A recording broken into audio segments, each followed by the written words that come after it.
İnsan tövbe alıyor. Bu tövbe nedir? Gayesi nedir? Gayesi pişmanlıktır. Allah-u Teala çağırıyor. Ya Rabbi diyor. Ben pişmanım diyor. Pişmanlık demek vazgeçmektir. Günahlara vazgeçmek. Bütün günahlara ben pişmanım diyor. İnşallah bir daha yapmayacağım söz veriyor Allah-u Teala. İşte insan o sözün üzerinden durarsa, günah yapmazsa Allah-u Teala bütün günahları affeder. Sonra affudur ve affı da sever, hem de affuçudur, affı eder.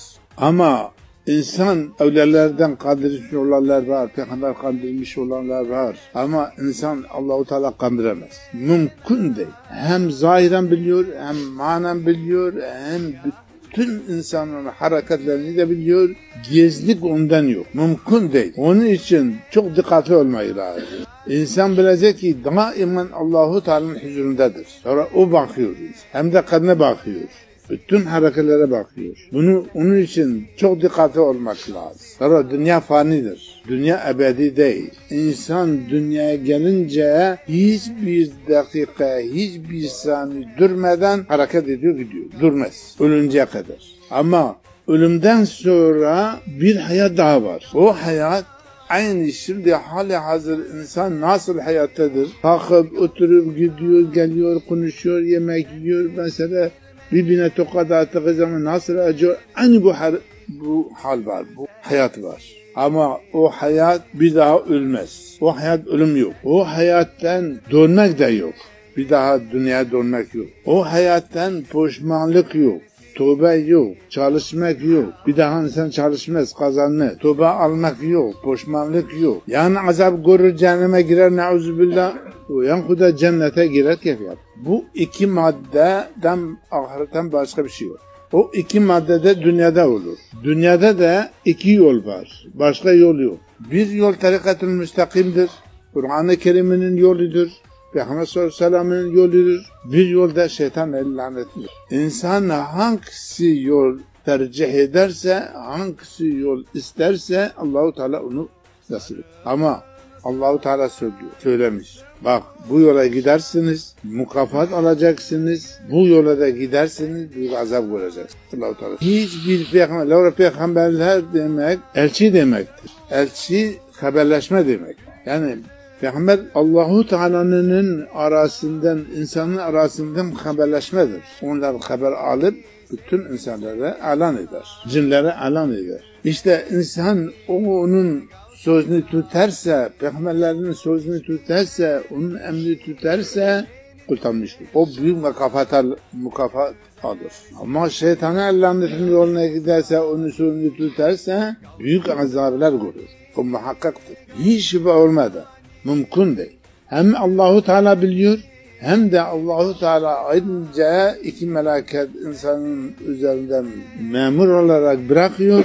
Hiç gafil olmadan bir saniye bütün hareketleri yazdır. Bir kelime insanın ağzına çıkarsa ya hayırdır ya şerdir hemen yazdır. Hayırsa hayır yazdırır, şerdir şerdir. Hiç gafil olmadan bir saniye. O kıyamet günü o bir kitabı hale getirip kıyamet günü insanın peşine getirir. Babam Kaddesallahu bir sohbet etmiş. Demiş ki insan çok ahmaktır. Nasıl ahmaktır diyor. 4-5 yaşından bir çocuk insana söylerse yalan bu delike girmiş. İnsan o çocuktan inanıp elini o deline sokmaz. Yalan bana vuracak diye korkar, elini sokmaz. Ama diyor maalesef 124.000 peygamberler gelmiş gitmiş. O kadar evliyalar gelmiş gitmiş. O kadar ulemalar gelmiş gitmiş. Her gün camiden bağırıyor, çağırıyorlar, söylüyorlar. Haşa bunlar yanlış söylemezler. Haşa bunlar yanlış olmaz. Kur'an-ı Kerim yanlış gelmemiş. Kur'an-ı Kerim Allah-u Teala'nın emridir. Peygamber sallallahu aleyhi ve sellem'e gelmiş. O da bütün insanlar, bütün cinler, bütün mahlukatları alan etmiş. Hiçbir insan diyemez ben Kur'an-ı Kerim'in işitmiş. Bak diyor, o peygamberlere inanmıyor diyor, o evliyalara inanmıyor diyor, o ulemalara inanmıyor, O hocalara camiden çağıran bağıranlar diyor inanmıyor ama elini o delinetine sokar diyor. Nauzubillah şeytan el-lanet bize vurur onu doğru cehenneme gönderir. Hiç şüphe olmadan, hiç acılmadan, hiç düşünmeden. İşte çok dikkatli olmak lazım. İnsan Kur'an-ı Kerim'in hikmini tutarsa, Peygamber sallallahu aleyhi ve sellem emrini tutarsa, Peygamber sallallahu aleyhi ve sellem yoluna giderse, Peygamber sallallahu aleyhi ve sellem nereye giderse insan da oraya gider. Şüphesiz. İnsan şeytan lanetinin yolunu tutarsa, şeytan lanetinin yolunu tutarsa, şeytan lanetinin nereye giderse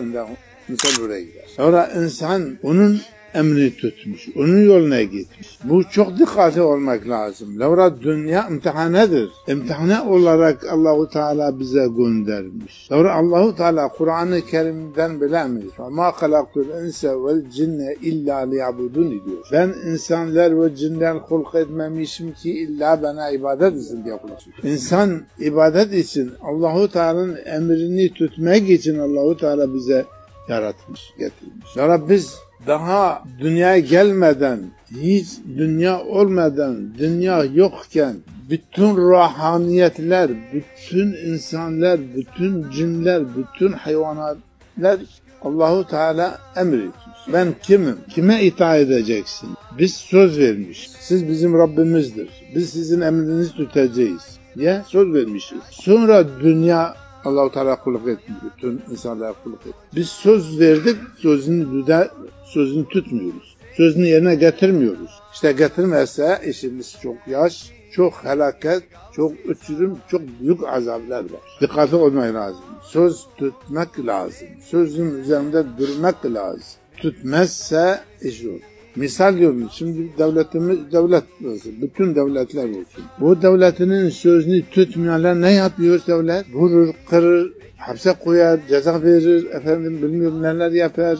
En çok fazla şey olsa öldürür. Öldüründen sonra bir şey yapamaz. Ama insan Allahu Teala'nın eline kurtaramaz. Ölümden sonra da kurtaramaz. Hayatı da kurtaramaz. Hiçbir zaman insan Allahu Teala'nın kurtaramaz. İlla Allahu Teala'nın emri tutmak şart koymuş. İlla emri itaat etmek lazım. Emre itaat etmezse büyük cezalar var. Dünyada Allahu Teala bir şey söylemiyor. Ceza vermez. Ahirete bırakmıyor. İşte bunu dikkate olmak lazım. Ölüm ne var ne yok, ne olacak, ne yapacağız düşünmek lazım.